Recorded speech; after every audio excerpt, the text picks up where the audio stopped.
तो hello. Yes.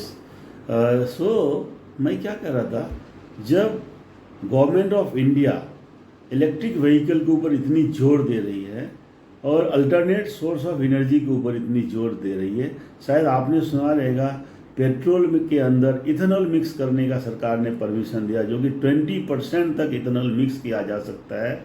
और बहुत सी कंपनियों ने फ्लेक्सी इंजन्स तैयार किए जिसके अंदर इथेनॉल बेस्ड मिक्स किया हुआ इथेनॉल भी आपको उतनी एनर्जी देगा, उतना ही गाड़ी को पावर देगा जितना कि नॉर्मल पेट्रोल देता है। गाड़ी अच्छे से चलेगी। इस तरह की न्यू टेक्नोलॉजी की गाड़ी अभी आ रही है, 4 व्हीलर वगैरह, जिसके अंदर मैक्सिमम टू मैक्सिमम इथेनॉल को मिक्स किया जाएगा, ब्लेंडिंग किया जाएगा विद दी पेट्रोल। और इथेनॉल प्रोड्यूस करने का जो इंडिया में सोर्स है वो है agriculture based ethanol, like sugar cane industry या और भी बहुत सारे मेज इंडस्ट्री है, या और भी कुछ ग्रेन है जिसको सड़ा के फर्मेंटेशन करके उससे इथेनॉल प्रोड्यूस किया जाता है।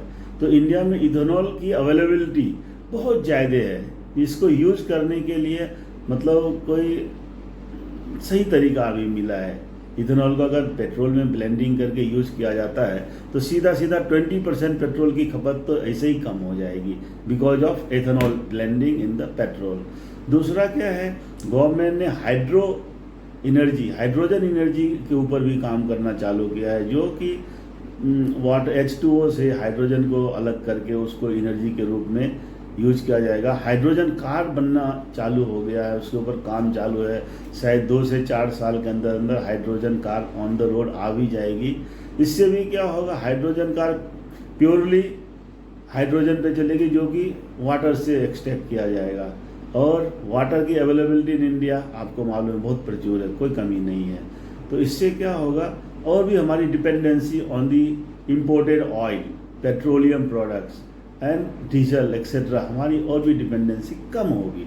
जैसे जैसे हमारी डिपेंडेंसी कम होगी, हमारा परचेज ऑफ ऑयल और कम हो जाएगा, इंपोर्ट ऑफ ऑयल और कम हो जाएगा, और हमारा जो डॉलर, हमारा जो फॉरेन एक्सचेंज पैसा यहाँ से विदेश जाता है to buy petrol, to buy diesel, वो कम हो जाएगा। और हमारे पास फॉरेन एक्सचेंज बढ़ता जाएगा, बढ़ता जाएगा, बढ़ता जाएगा।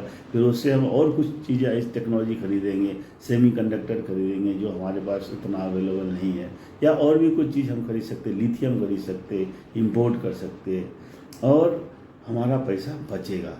जब देश का पैसा बचेगा, देश की इकोनॉमी ग्रोथ करेगी, इकोनॉमी GDP ग्रोथ हो जाएगा, और फिर इंडिया नंबर 1 वर्ल्ड लीडर हो जाएगा in economic power, in other things. तो आने वाले 10 साल इंडिया के लिए बहुत बेहतरीन है, और गवर्नमेंट बहुत अच्छा काम कर रही है, चाहे प्रेजेंट गवर्नमेंट है, मोदी सरकार है, या उनके एक मंत्री हैं नितिन गडकरी जी, जो बहुत सही तरीके से सोच रहे हैं। और इनके जो वाक्य है, ये जो बोलते हैं, ये ब्रह्म की लकीर है। ये जो बोलते हैं करते हैं, और उसको धरातल पे ला के छोड़ते हैं। इसलिए इंडिया का आने वाला जो 10 साल है, इंडिया का आने वाला जो समय है, वो बहुत ही बेहतरीन होने वाला है। और एक और चीज़ मैं ऐड करना चाहता हूँ, इसके पीछे एक और बहुत बड़ा काम होगा, वो होगा आतंकवाद का खात्मा। फॉर एग्जांपल, बहुत सारी ऐसी कंट्री है, ऑयल प्रोड्यूसिंग कंट्री है, जिनके पास बहुत ज़्यादा मात्रा में फॉरेन एक्सचेंज आते हैं। छोटी सी कंट्री, लेकिन उसमें ऑयल के कुएँ बहुत है, और वो सभी ऑयल बेचते हैं इंडिया जैसे बड़े बड़े महान देशों को, जहाँ पे करोड़ों अरबों लीटर ऑयल लगते हैं। तो उनके पास अचानक से इतना पैसा आ जाता है, इतना वेल्थ आ जाता है कुछ भी नहीं उनके पास, ओनली बिकॉज ऑफ ऑयल। वो they are super rich countries, they are a small countries but they are super rich countries.